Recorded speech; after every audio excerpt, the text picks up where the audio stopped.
Seguimos con mucho más acá en DNews recorriendo Latinoamérica. El día de hoy nos vamos a ir hasta Ecuador. Saludamos nuevamente a nuestro compañero César García Vélez, que ya está conectado con importantes noticias que tienen que ver con la Fuerza Aérea Ecuatoriana.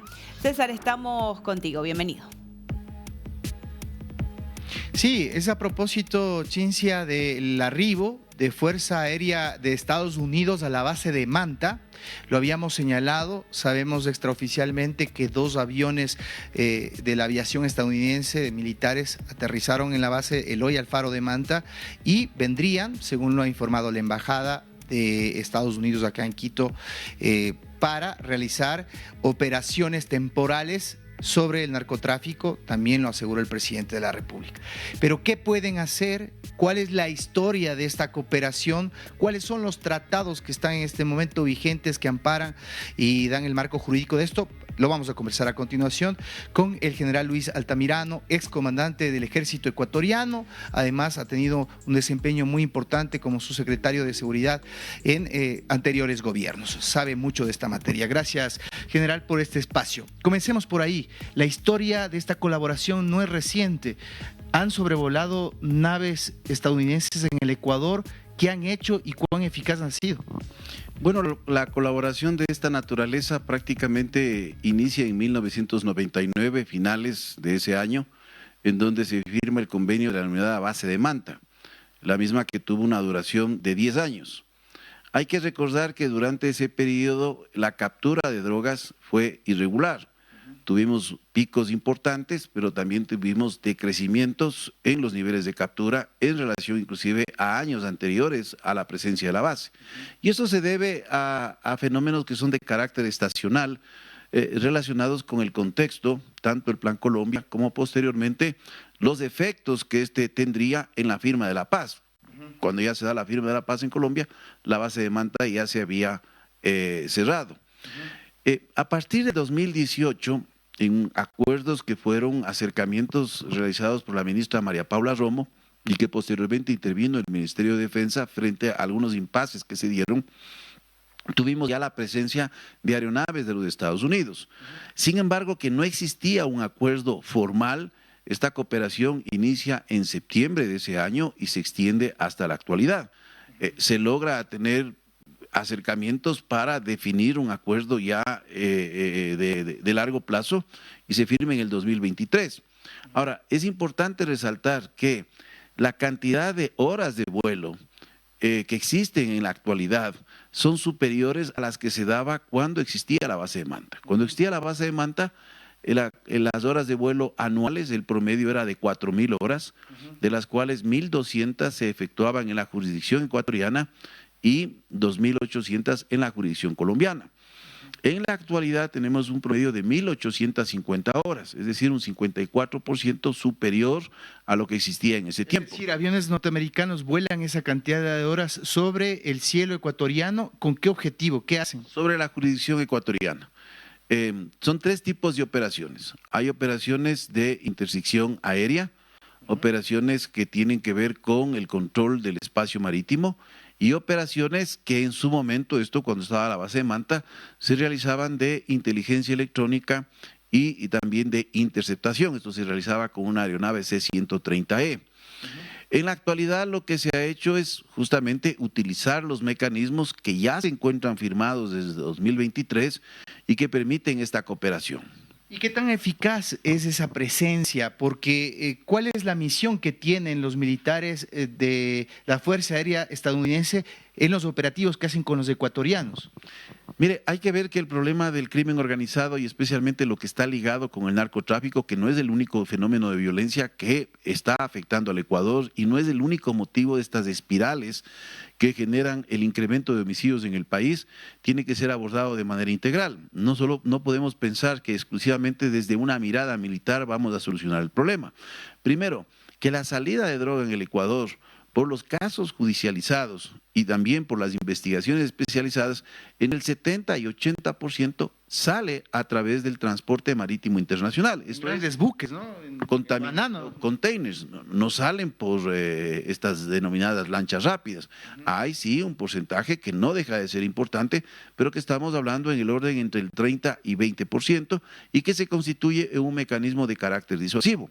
Pero hay otros centros de gravedad que la cooperación internacional, los Estados Unidos y cualquier país, fondear los recursos suficientes para generar una verdadera transformación en el sistema judicial, fiscalía, lo que tiene que ver con cortes, tribunales, y de igual forma con la identificación de los flujos ilícitos de dinero, porque ese es prácticamente el sistema sanguíneo que alimenta el crimen organizado. General, ¿qué pueden hacer los militares de Estados Unidos acá en el Ecuador y qué no pueden hacer? Pongamos un ejemplo, porque hemos visto la destrucción de lanchas en el Caribe, de gran arsenal que se encuentra en esa zona, el portaaviones más grande del mundo, pero en el caso ecuatoriano, pongamos el ejemplo hipotético que encuentran una lancha con droga en el mar territorial, ¿lo pueden destruir tal y cual lo están haciendo? ¿Esto está amparado en los acuerdos que usted nos acaba de mencionar o no? No, los acuerdos no amparan ese tipo de acciones. Hay que tomar en cuenta que el control del espacio marítimo significa la identificación de alguna embarcación que esté fuera de los controles regulares que lo lleva adelante la Armada.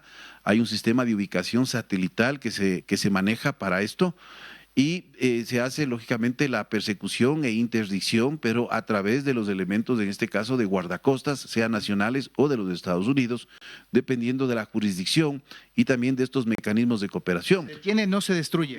Lo propio ocurre cuando se da la interdicción aérea, porque la interdicción aérea no significa el derribo de una aeronave, sino significa el seguir las trazas aéreas. ¿Hablamos de estas avionetas narcos, general? Así es, que se usa este momento en una cantidad menor y prácticamente no ha habido casos que se haya podido identificar últimamente, pero es una posibilidad. Entonces, básicamente es para la obtención de información para ejecutar operaciones, ya sea en tierra o ejecutar operaciones en el mar. ¿Es positiva para concluir esto que hayan llegado militares de Estados Unidos, de la Fuerza Aérea, que trabajen con el Ecuador? Usted ha tenido una amplia experiencia, ha trabajado con militares de Estados Unidos. ¿Cuál es su conclusión al respecto de esta colaboración? Mire, es positivo en tanto se enmarquen dentro de los acuerdos que se encuentran vigentes. Esto es fundamental. Cualquier modificación a estos acuerdos, lógicamente, tendrán que ser revisados. Y lógicamente igual tendrá que tener un procedimiento político, transparencia y una revisión por parte de la Corte Constitucional.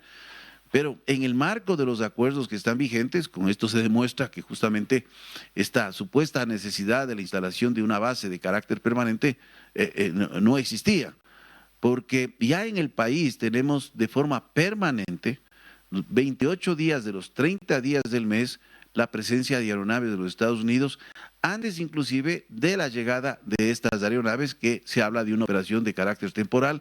Entiendo que es parte de una intensificación, pero también hay que dar una lectura en el contexto geopolítico con base a la nueva estrategia de seguridad nacional de los Estados Unidos. Ahí va mi siguiente pregunta y final. En el caso de Perú, por ejemplo, llegarían militares a colaborar con las fuerzas peruanas. En Paraguay, lo propio. Esto es geopolítico también por lo que estamos viendo en Venezuela, que me parece es un tema que no podemos alejarlo de la presencia de militares estadounidenses en Sudamérica. Mire, hay que entender que esta nueva visión de esta doctrina que se ha denominado Monroe 2.0, prácticamente lo que establece es justamente ese principio que mantuvo los Estados Unidos en 1823 de la no presencia extracontinental de potencias en el área del hemisferio occidental, pero que tiene otros matices, otros parámetros. Aquí ya no es la rivalidad de Europa con sus potencias coloniales. La rivalidad claramente es China, por sus incidencias de carácter económicas y de carácter tecnológico. Y de igual forma, las incidencias, ya sea políticas o militares, que podría tener Rusia e Irán, a pesar de sus limitaciones de proyección de poder. Y por otro lado, también debemos tomar en cuenta que no se trata de enfrentar un proceso de colonización o recolonización que se pensaba cuando se estableció la doctrina Monroe, sino que más bien está para una reafirmación de este espacio, pero con intenciones también del uso exclusivo de cadenas de suministro, romper cadenas de suministro, minerales raros, plataformas tecnológicas. Es decir, el área latinoamericana se convierte de espacio periférico, secundario, en un espacio principal, y eso también hay que tener mucho cuidado, porque yo veo que esta doctrina no creo que tenga un largo aliento en términos de esta visión estratégica de los Estados Unidos, a diferencia de otras doctrinas que perduraron por mucho tiempo. Hay que recordar la doctrina Bush con su objetivo del terrorismo global, de la guerra preventiva, focalizado en Medio Oriente, o la doctrina Obama, localizada especialmente en el Asia-Pacífico, en la contención hacia China, en lo que se conoció como la estrategia de negación de área. Estamos viendo un reacomodo, yo creo que es parte de una transición estratégica de los Estados Unidos, por los gastos militares que ocasionan ciertos sectores, con la finalidad de buscar un fortalecimiento de carácter tecnológico, pero el objetivo final, más allá del narcotráfico y de la migración, hay un objetivo final muy claro, que son los recursos naturales, en donde los Estados Unidos buscan tener una preeminencia, es decir, tener una prioridad justamente en la explotación de estos recursos que existen abundantemente en América Latina. Por eso hay que tener una visión amplia, no hay potencias benevolentes, aquí no pensemos de que se trata de naciones amigas, sino naciones que pueden tener intereses comunes. En este marco, el Ecuador tiene que actuar de forma inteligente. Tenemos una gran dependencia con China en términos de comercio y, lógicamente, también con Estados Unidos y otros países. Gracias. Ahí tienen al general Luis Altamirano con una visión bastante integral de lo que está pasando en Latinoamérica y la llegada de las fuerzas aéreas estadounidenses acá al Ecuador. ¿Qué es lo que pueden hacer? Ustedes lo acaban de escuchar y esperamos que sean pues eficaces a la hora de contrarrestar los fenómenos del narcotráfico que en este momento están soportando el país. Importante, César, este contacto. Muchísimas gracias entonces por traer toda la información y todo lo que ocurre en Ecuador para el resto de Latinoamérica.